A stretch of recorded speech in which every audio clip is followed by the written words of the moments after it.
So hello class 12। Previous lecture में हमने क्या पढ़ा? हमने पढ़ा जो पोटेंशियल डिफरेंस होता है ना।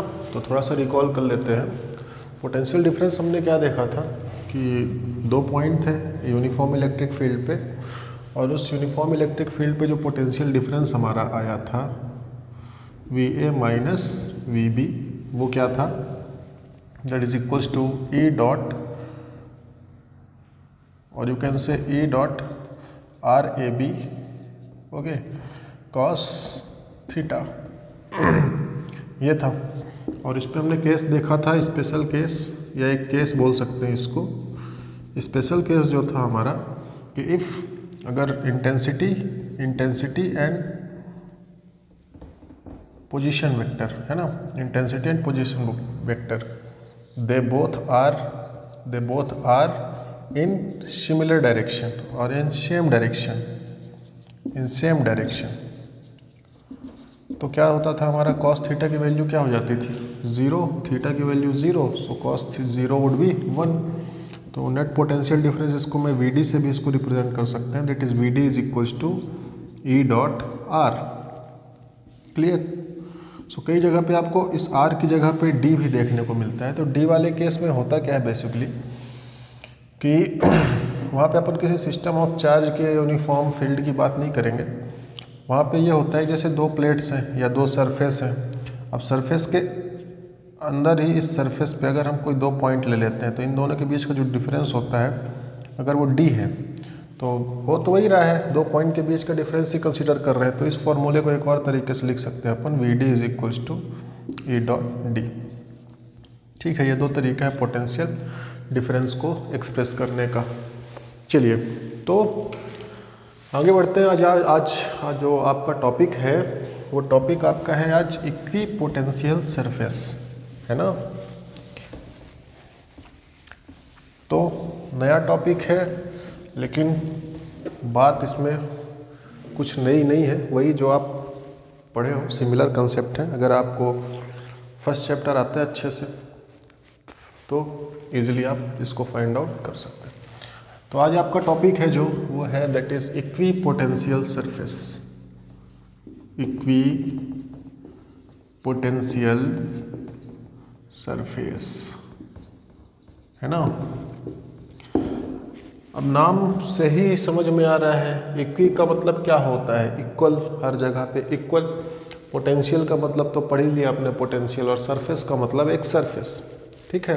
That surface can be spherical, that surface can be plane, that surface can be longitudinal, so किसी भी टाइप की सरफेस हो, डजंट मैटर। क्लियर? तो इक्विपोटेंशियल सरफेस पे की जब बात होती है तो इसकी ज़रूरत क्यों पड़ी? इसकी ज़रूरत इसलिए पड़ी, जैसे मैंने आपको बताया था चैप्टर फर्स्ट में क्या बोला था कि जो कूलॉम लॉ था, है ना।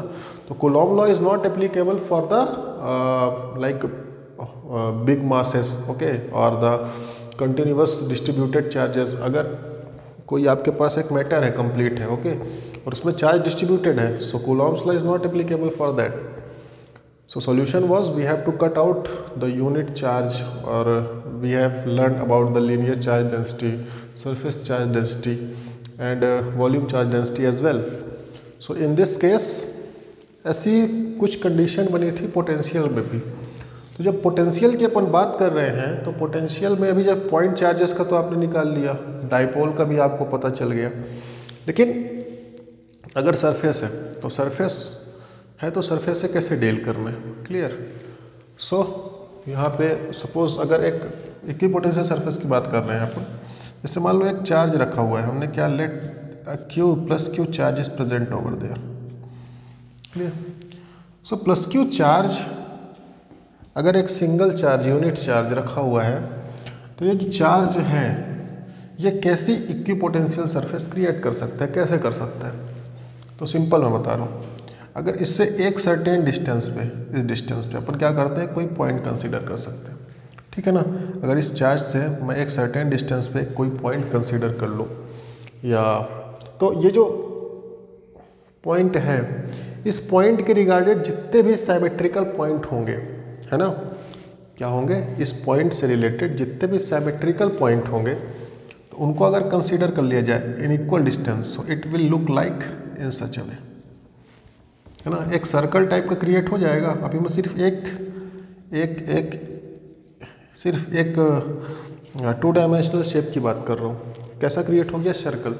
लेकिन ये चार्ज कैसा है? 2D तो है नहीं, है ना, ये कैसा है? 3 डायमेंशनल है। मतलब अपन एक पॉइंट को 3 डायमेंशनल एज्यूम करते हैं। तो अगर ये सिमेट्रिक शेप एक सर्कल ऐसे क्रिएट हो रही है, तो ऐसे ही कंप्लीट मतलब पूरी सर्कल, एक चारों तरफ से सर्कल अगर अपन क्रिएट करते जाए तो ये क्या हो जाएगा? प्रॉपर एक स्फेयर का फॉर्म ले लेगा कि नहीं ले लेगा?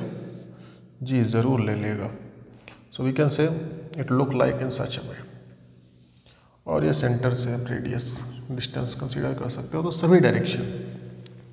तो कहने का मतलब ये था कि जो पॉइंट चार्ज होता है, so equipotential surface created by a point charge is like a sphere, तो the surface is spherical, clear. तो सरफेस क्या होगी?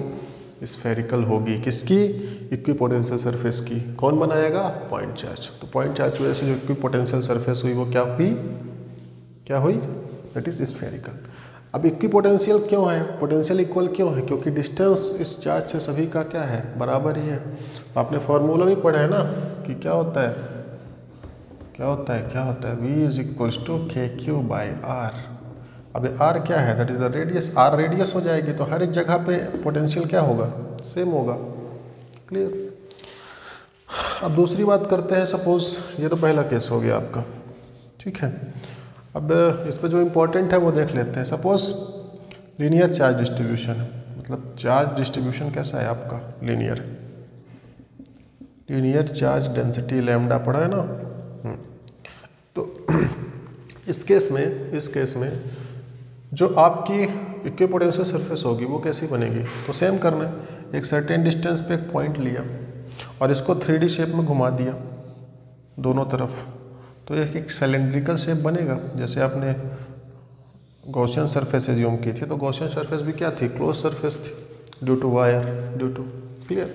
सो सिलेंड्रिकल शेप बन जाएगा। अब इस सिलेंड्रिकल शेप में देखिए, इस सेंटर से हर एक जगह पे डिस्टेंस क्या होगी? बराबर होगी, आगे पीछे लेफ्ट राइट, है ना। तो हर एक पॉइंट पे अगर आप इक्विपोटेंशियल सरफेस देखो तो क्या है? That is equal. So that surface created by the linear charge distribution looks like cylindrical, clear. हाँ, अगर यहीं पे अगर अपन किसकी बात करें? यूनिफॉर्म इलेक्ट्रिक फील्ड की। चलो, इलेक्ट्रिक फील्ड कैसी है भाई? इसमें भी इक्विपोटेंशियल सरफेस क्रिएट होगी ना? होगी, ज़रूर होगी। कैसी होगी? तो यहाँ पे देखिए आप, अपन अगर वर्टिकली मूव करें, हॉरिजॉन्टल वे में मूव करें, या in certain distance in right side और left side, down side, so we can go in uniform. So in a uniform electric field the equipotential surface will be in 2 dimensional shape. क्यों 2 dimensional होगी? क्योंकि एक line है ना, तो इसका 3D कुछ शेप तो बनेगा नहीं। अपन इसके साथ क्या कर सकते हैं? या तो लेफ्ट राइट या डाउन। तो अगर अपन इसकी इक्विपोटेंशियल सरफेस इस पॉइंट से सपोज इक्विपोटेंशियल सरफेस ड्रॉ करने का ट्राई करें, तो ये कैसी होगी? कुछ ऐसी होगी, है ना। हर जगह पे ऐसे ही इक्विपोटेंशियल सरफेस अपन क्या कर सकते हैं? यूनिफॉर्म इलेक्ट्रिक फील्ड में ड्रॉ कर सकते हैं। यूनिफॉर्म इलेक्ट्रिक फील्ड है तो it is the electric field is also created by A charge. तो चार्ज तो है ही, तो अगर चार्ज नहीं होगा तो कहानी आगे बढ़ेगी नहीं। तो कहने का मतलब ये कि ये 3 इंपॉर्टेंट केस थे समझने लायक। तो पहली बात करें पॉइंट चार्ज की। अगर पॉइंट चार्ज रखा हुआ है तो जो इक्विपोटेंशियल सरफेस है it will be spherical. Linear charge density में it will be cylindrical, and equipotential surface in the uniform electric field it will be in this shape, 2 dimensional shape, clear. तो ये 3 case हो गए, पहला, दूसरा, तीसरा, जो इम्पोर्टेंट है और एनसीईआरटी में गिवन है। तो अब बात करते हैं जो इसकी कंडीशन है। तो कंडीशन ये है कि इक्विपोटेंशियल सरफेस पे या इक्विपोटेंशियल सरफेस से जो इंटेंसिटी ऑफ इलेक्ट्रिक फील्ड होती है वो क्या होती है? Perpendicular to the surface. जैसे कंडक्टर के साथ केस था, सेम है। तो intensity is perpendicular to the equipotential surface that is intensity. तो किसी भी पॉइंट पर अगर आपको इंटेंसिटी बतानी है, सपोज यहाँ पे, तो क्या होगी, परपेंडिकुलर टू द सरफेस। यहाँ पे बतानी है क्या होगी, perpendicular to the surface. Same ही है जैसे आपने कंडक्टर में देखा था इंटेंसिटी। क्लियर? ऐसे इसमें भी इस पॉइंट बतानी है तो ये सरफेस हो गया सपोज। अब इस सरफेस से क्या होगा, परपेंडिकुलर, जैसे एरिया वेक्टर होता है वैसे इंटेंसिटी हो जाएगी। ठीक है, तो ये हो गई कि इक्विपोटेंशियल सरफेस पे जो इंटेंसिटी होगी वो क्या होगी, that will be always perpendicular to the surface. चलिए नेक्स्ट बात क्या कर सकते हो आप इस पे, अगर मैं पोटेंशियल डिफरेंस की बात करूं, किन्हीं भी दो पॉइंट के बीच में द पोटेंशियल डिफरेंस है ना, सो इसमें पॉइंट लिख सकते हैं, इंपॉर्टेंट पॉइंट्स जो हैं। पहला पॉइंट क्या हुआ आपका कि intensity is always perpendicular to the surface, perpendicular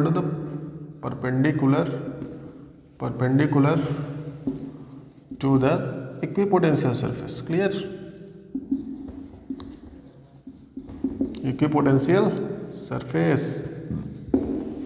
Second point, potential difference VD, direct VD is 0. Potential difference क्या होगा, 0 at any between any two points of equipotential surface. 0 between any two points of equipotential surface.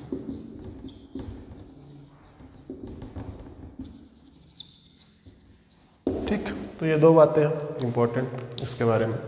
चलिए अब बात करते हैं किसकी। अब देखिए यहाँ पे आपको एक चीज़ दिख रही है, इंटेंसिटी भी है और पोटेंशियल भी है। तो अगर दो इक्विपोटेंशियल सरफेस हैं, ठीक है, तो उन दोनों के बीच में जो रिलेशन होगा किसका, इंटेंसिटी का और पोटेंशियल का, या बोल सकते हैं पोटेंशियल डिफरेंस का, वो क्या होगा। तो चलिए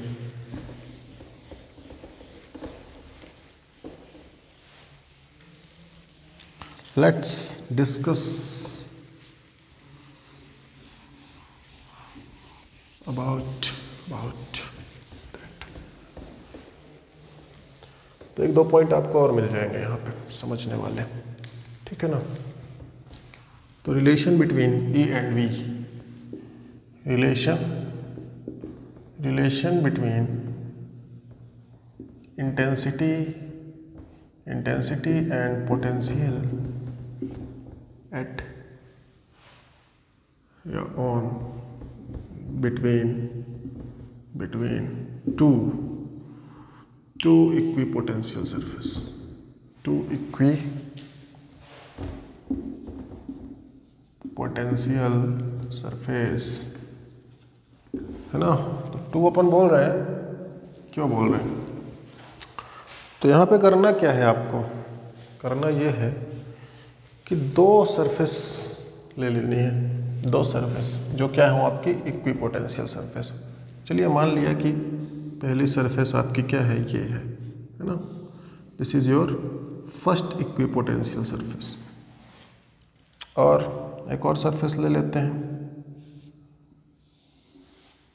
यार रेनबो टाइप बन रहा है ना, रेनबो नहीं है भाई।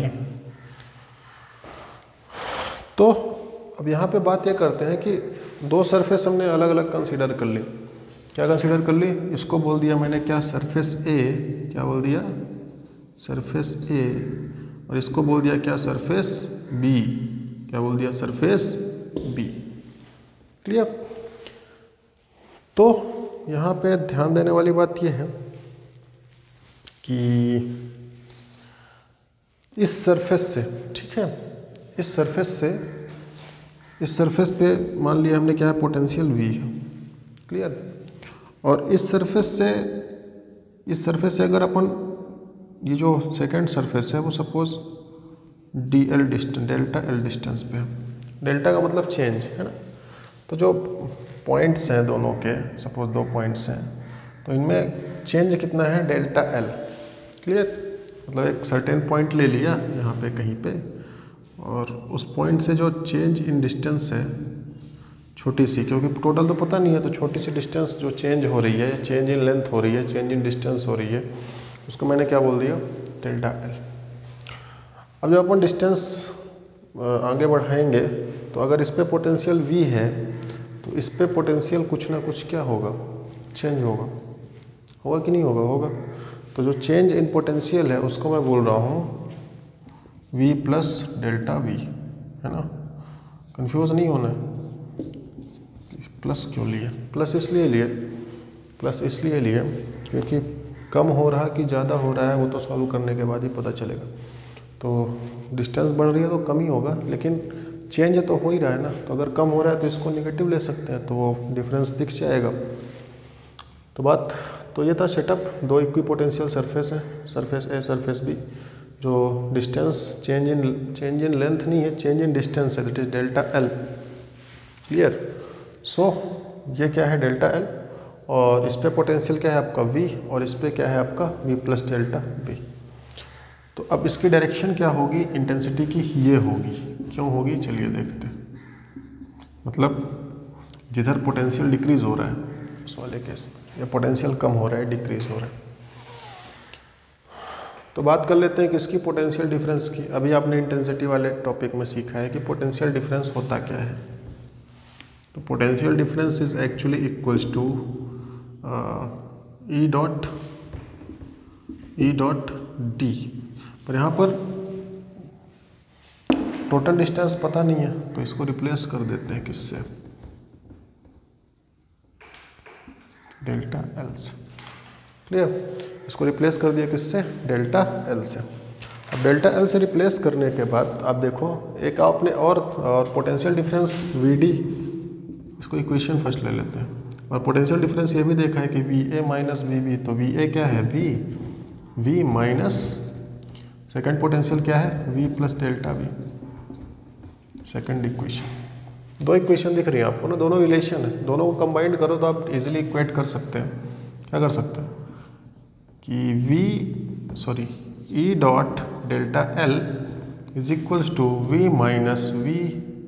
Minus delta V। डायरेक्ट इसको माइनस को मल्टीप्लाई किया अंदर, तो दोनों माइनस में कन्वर्ट, सो V से V कैंसिल आउट हो जाएगा। तो फाइनल इंटेंसिटी आपकी क्या आ जाएगी, that is minus delta V divide by delta l. अब डेल्टा V क्या है, change in potential, delta l क्या है, चेंज इन डिस्टेंस, E क्या है, इंटेंसिटी, V क्या है, पोटेंशियल ऑन सरफेस 1, और V प्लस डेल्टा V क्या है, पोटेंशियल ऑन सरफेस 2। तो लिख सकते हो आप, इसको एक्सप्लेन करना है प्रॉपर, मैंने बता दिया, you have to note it down. सारी जो क्वांटिटीज़ हैं या नोटेशन है उनका मतलब क्या है। क्लियर। सो अगेन मैं रिपीट कर रहा हूँ, VD that is potential difference, E that is intensity, delta L that is change in distance, V that is potential on surface 1 या surface A, V plus delta V that is potential on surface B। What is delta L? That is change in length or change in distance between these two surfaces. And what is delta V? Delta V is the change in potential. Clear? So इस intensity और potential के relation से आपको चीज़ें clear दिख रही हैं कि intensity किस direction में है, negative sign, तो negative मतलब decrease हो रहा है। तो अच्छा, magnitude भी, इसको अगर magnitude के फॉर्म में निकालना हो तो intensity का magnitude क्या होगा, ये पॉजिटिव हो जाएगा, that is delta V by delta L। तो पहली बार डायरेक्शन की करते हैं, तो डायरेक्शन क्या होगा, direction of intensity is in the direction of where the potential that is change in potential is decreases steepest. Steepest का मतलब क्या होगा, सबसे तीखा गिरेगा, तीखा, स्टीप का मतलब होता है मतलब स्लोप टाइप का, मतलब बहुत स्पीड से। तो इससे तेज तो हो नहीं सकता। अगर मैं डिक्रीज की बात करूँ, चेंज हो रहा है वो भी यूनिट लेंथ में, so that is the steepest change in potential. So intensity direction क्या होगी, जिस सरफेस पे पोटेंशियल डिक्रीज हो रहा होगा। तो सीधी सी बात है, आप देखो कि ये सरफेस फर्स्ट थी, इस सरफेस फर्स्ट पे जो पोटेंशियल था पहले V था, डिस्टेंस बढ़ाएंगे तो पोटेंशियल कम ही होना है। कम कितना हो रहा है इंटेंसिटी के लिए, तो इंटेंसिटी का रिलेशन क्या होगा, इस V से, उसका मतलब नहीं है delta V by delta L। and it will be the direction of the surface where the potential is decreasing. Change in potential per unit length decreasing steepest. First point. Second point क्या बोल सकते हो? Magnitude. The magnitude of the intensity is given by the change in potential per unit change in length. दिख रहा है? दिख रहा है. तो इसको मैं नोट नहीं कर रहा, एक्सप्लेन कर दिया है. अगर प्रॉब्लम हो तो रिवर्स करो, पॉज करो, सुनो, लिखो. क्लियर? तो ये बात हो गई किसकी? रिलेशन की. रिलेशन क्या है दोनों के बीच में? थ्योरी लिखना है, थ्योरी में कंफ्यूज नहीं होना है. अगर एग्जाम में आता है तो आपको बस इतना लिख के नहीं चले आना है. थ्योरी वही है जो डायग्राम है. अगर आपको डायग्राम समझ में आ गया, एक्सप्रेशन समझ में आ गई, तो आप 12th स्टैंडर्ड में पढ़ रहे हो, तो इतनी समझदारी होती है कि आप अपनी जो फीलिंग्स हैं, ये जो आपको समझ आ रहा है, उसको कॉपी में लिखें. क्लियर? तो अपने से करेंगे तो कमांड अच्छी बनेगी, रटने की आदत छूटेगी. और एक्सप्लेन आपने प्रॉपर किया है, मार्क्स नहीं कटने हैं. ज़रूरी नहीं है कि जो बुक में लिखा है उसको आपको कॉपी पेस्ट करना है, ऐसा कुछ भी नहीं है. So physics is the subject of feeling. If you can feel then you can write in a proper manner. Is that clear? So I wish it will be clear to you the relation between A and B which is important.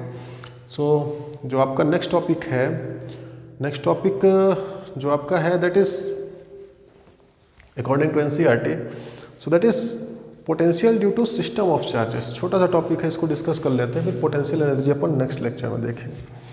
So potential due to system of charges, जैसे आपने principle of superposition पढ़ा था, तो principle of superposition of electric force due to system of charges. So force क्या थी? Vector quantity थी, तो उसमें वेक्टर सम ले रहे थे. अब ये स्केलर क्वांटिटी है तो और आसान है इसको करना, है ना? तो कैसे करते हैं? चलिए कैसे करते हैं इसको भाई?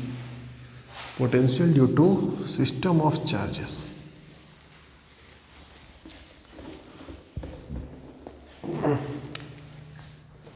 Next topic is potential. अच्छा, पोटेंशियल की बात है तो आप अंडरस्टूड है ना, इलेक्ट्रिक पोटेंशियल. ये potential due to system of charges. चलिए जल्दी से देख लेते हैं. सपोज एक सिस्टम बना लो, एक सेंटर है. अब इस सेंटर को अपन क्या ले लेते हैं? ओरिजिन. और इस ओरिजिन डिस्टेंस से एक पॉइंट यहाँ पे ले लिया, यहाँ पे ले लिया, यहाँ पे, यहाँ पे, यहाँ पे. तो अलग अलग डिस्टेंस पे क्या है? ये चार्जेस रखे हुए हैं. ठीक, इसको मैं बोला Q1, Q2, Q3, Q4, Q5 and so on. जहाँ तक आपको ले जाना है ले जा सकते हो. तो डिस्टेंस को क्या मैंने बोला? R1, R2, R3, R4, R5. तो पॉइंट चार्जेस के लिए पोटेंशियल बताया था मैंने. क्या होता है potential due to point charge? क्या होता है? That is V is equals to KQ by R. ठीक, ये होता है V is equals to KQ by R. Unit क्या थी? वोल्ट. तो K की वैल्यू अंडरस्टूड है. अगर आप रिप्लेस करना चाहो तो लिख सकते हो, नहीं तो K लिख दो चलेगा. बस पता होना चाहिए कि K होता क्या है. Where K is equals to 1/4 pi epsilon naught. That clear? So हर एक चार्ज के लिए क्या हो जाएगा? अगर मैं V1 की बात करूं तो V1 क्या होगा आपका? KQ1 by R1. Similarly V2 क्या हो जाएगा? That is KQ2 by R2. Similarly V3 क्या हो जाएगा? KQ3 by R3 and so on. जितने भी V आपको निकाल सकते हो. Since it is a scalar quantity, so net potential would be the algebraic sum of the all, algebraic sum, not vector sum, algebraic sum of all the potential. So V net would be, that is KQ1 by R1 plus KQ2 by R2 plus KQ3 by R3 and so on. How many charges you can take? N charges, KQN by Rn. So we can take K common. So V net potential is equals to K common, that is Q1 by R1 plus Q2 by R2 plus Q3 by R3 and so on, Qn by Rn. You can take n number of charges as your wish. So यहाँ तक लिख के छोड़ दो तो भी सही है, और ज़्यादा अच्छा लिखने का मन कर रहा है तो आप क्या कर लो, आप K की वैल्यू रख दो. So net potential is equals to 1/4 pi epsilon naught, that would be in common. So Q1 by R1 plus Q2 by R2 plus Q3 by R3 and so on Qn by Rn। Unit क्या है? Unit बार बार इसलिए लिख रहा हूँ ताकि आप confuse ना हो, वोल्ट। क्लियर? सो ये बात हो गई किसकी? Potential due to system of charges. So next video lecture में अपन बात करेंगे किसकी? पोटेंशियल एनर्जी की। तो तब तक के लिए स्वस्थ रहें, व्यस्त रहें, मस्त रहें, पढ़ते लिखते रहें। Thank you very much.